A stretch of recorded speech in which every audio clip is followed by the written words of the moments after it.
How's it going, guys? It's Doc. In this video, we're going to talk about if you should panic sell your crypto. Plus, we have a ton of news events going on. This has been a super busy news week. I'm going to break it all down for you. I'm going to make this the most digestible and enjoyable 10 minutes of your time. But before we get started, welcome back to the channel. My name's Doc. Throughout the day, I'm a resident physician, and at night, I take you guys on my investing journey. I appreciate your guys' time. We're getting right into it. We're not wasting any time here. Bitcoin, it's kind of been going up the second half of the day. We're right at 96.7, 96.8 now. Kind of just floating in between this horizontal channel, though. We're looking at the 4-hour chart here, right? Past couple weeks, we've been floating between 91-ish and about $100,000. So it's going to be really interesting to see, do we stay in this channel over the next few days, or are we eventually going to break out to the upside or the downside? So this is Bitcoin. I do want to take a quick look at ETH. And the reason that I want to take a look at ETH is because ETH is kind of a proxy for the altcoin market, right? So I think it's important that we start monitoring this maybe a little bit closer. As you can see here, we've been floating in this descending channel here, and it's been going on quite a bit, right? I'm looking for Ethereum to break into this high 27, 28 range. And ultimately, the real test is going to be, can we get out of this channel here, which is right around $3,000. Another interesting thing that we've been monitoring is the Bitcoin dominance. This has come down a little bit. We're right around 60, 61%. Ultimately, though, we need this to keep falling, and so far it hasn't, all right? So we're going to keep an eye on all of this, and we're actually going to come back to this chart in just a little bit. If we move over the crypto bubbles, this is the day chart right here, kind of a mixed bag when we look at the day chart. When we switch over to the week chart, though, we're seeing a lot of green, right? The Binance ecosystem's really been pumping, hence Cake has almost doubled, right, in this past week. We also see Sonic. This is formerly Phantom. They've had a pretty good week too, up 25%. And then some of the Pulse Chain stuff has been ripping as well. Litecoin, I've been following this one just because there's some ETF rumors that that's going to be coming out. So for the week, we look really good. But all of this, flash in the pan kind of goes away when we look at the month view, right? Because a lot of stuff on the monthly has really been hurting. And we kind of know that because, right, just a couple weeks ago, we had this really bad wick. We're looking at ETH, but ETH kind of represents the altcoin market. We had this really bad wick down here, right? If we look at total 3, this is the entire market cap of crypto minus Bitcoin and Ethereum. That was this wick right here just about a week or so ago. So we're kind of recovering from that. We're trying to get back above this trend line here, right? For the total 3. We got a long ways to go though. We got to get past this resistance first, which is right around 930 billion. Right now we're at 906 billion. So we're going to continue to watch that. Let's move on to some of the news. And guys, it's not kind of a mixed bag of news here, right? Inflation was hotter than expected, or what that means in more plain English terms is inflation was higher than we expected. So I want you guys to look down here. We look at PPI year over year.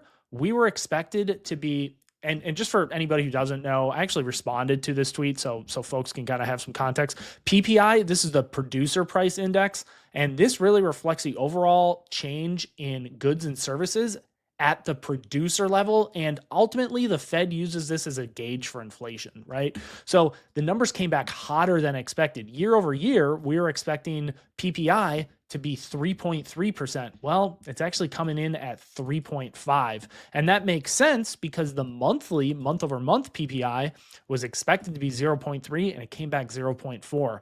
Core PPI for the year over year is again expected to be at 3.3 and it came at 3.6. So that kind of spooked Bitcoin a little bit, right? If we go back to the Bitcoin chart, when this number came out, this was this morning. That's kind of why we had this dip here. We've since been recovering a little bit, but that's kind of what we've been fighting today is we had a little bit hotter than expected PPI data.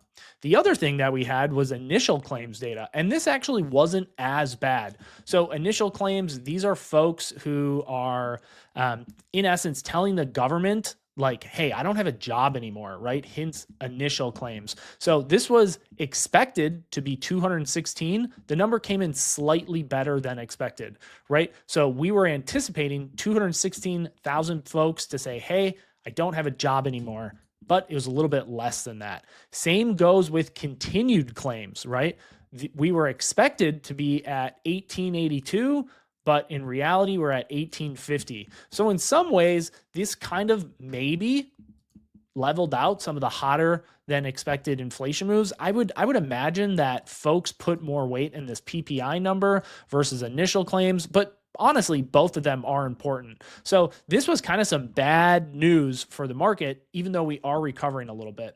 Some more quote unquote bad news for the market was that there's rumors that JP Morgan is stating that Tether, right? And for folks who don't know Tether, they're the company that manages USDT, the stablecoin. There's a rumor that Tether may need to sell some of their Bitcoin to comply with proposed US stablecoin rules. So again, this is just more FUD in the market. And I think maybe it's a good time to kind of talk about we will always find a narrative to match price action, right? When prices isn't doing well, the market just happens to find all of these narratives to explain why the market isn't doing well. And guess what? The reverse is also true. When the market's ripping, we find narratives to match why the market is ripping, right? So like when the market was flying here, this was because President Trump got elected. And now this sideways action, right? There's concerns with tariffs. We will always find a narrative to explain price action. Personally, I try to look a little bit of both, right? We need to be looking at some technical analysis, and that's everything that we see on the charts. But we also need to be looking at some fundamental analysis. And this takes in things like narratives and kind of what's going on, things you might see in the news. It's a little bit more nuanced than that, but that's kind of how I like to think about it. One of the reasons why I'm not so worried about rumors of Tether possibly having to sell their Bitcoin is because Tether's moving to El Salvador. And we all know El Salvador, they are very, very crypto friendly. So I actually don't put a ton of weight in, the quote unquote FUD that Tether may have to sell some of their Bitcoin. Okay, so this tweet actually just came in a couple hours ago. President Trump is saying that interest rates are going to be coming down. And this isn't necessarily news. He said this last week that he thought interest rates were too high. So, right, President Trump is saying one thing, but the market is saying a totally different thing. So this is the CME Fed Watch tool, and this looks at probabilities of where interest rates will be on March 19th. Now, what's significant about March 19th is that this is when the next FOMC meeting is, i.e., when the Fed will make a decision if they want to change rates or keep them where they're at. So there's a 96% chance as of right now that rates stay the same between 4.25 and 4.5%. There's only a 4% chance that we get a 25 basis cut in interest rates. And then again, for those who don't know, a 25 basis cut is really equivalent to a fourth of an interest, a fourth of 1%. I also want to take a quick look at these aggregated numbers because this gives us a little bit better picture of what the market is expecting for rate cuts. So don't get confused by this table. It's really not that bad. This is where we are right now, 4.25 to 4.5%. And the market's stating that we're going to probably be here until June-ish. And then there's a higher probability that we get a rate cut this summer, okay? They're also stating that that's probably the only rate cut for the year, right? Because we can see January 2026, they're saying there's a 62% chance that we're only this quarter rate cut, right? Now, granted, there's also a 48-ish% chance that we're 0.5% cut versus the fourth.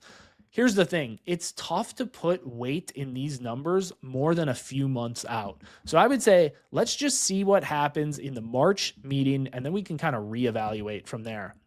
Well, we can't talk about interest rates without talking about the Fed balance sheet. And I actually want to spend a little bit of time on this chart because I see so much bad info on YouTube and Twitter. So guys, if you see, we'll talk about it. If you see anyone saying we absolutely need quantitative easing to have an altcoin season, they are wrong. Let them know that Doc says you are wrong for anyone who's saying we absolutely need quantitative easing for an altcoin cycle to happen. So let's break this down a little bit. Right now, this blue line, this is the Fed balance sheet, right? And then this candle here, this is Bitcoin's price.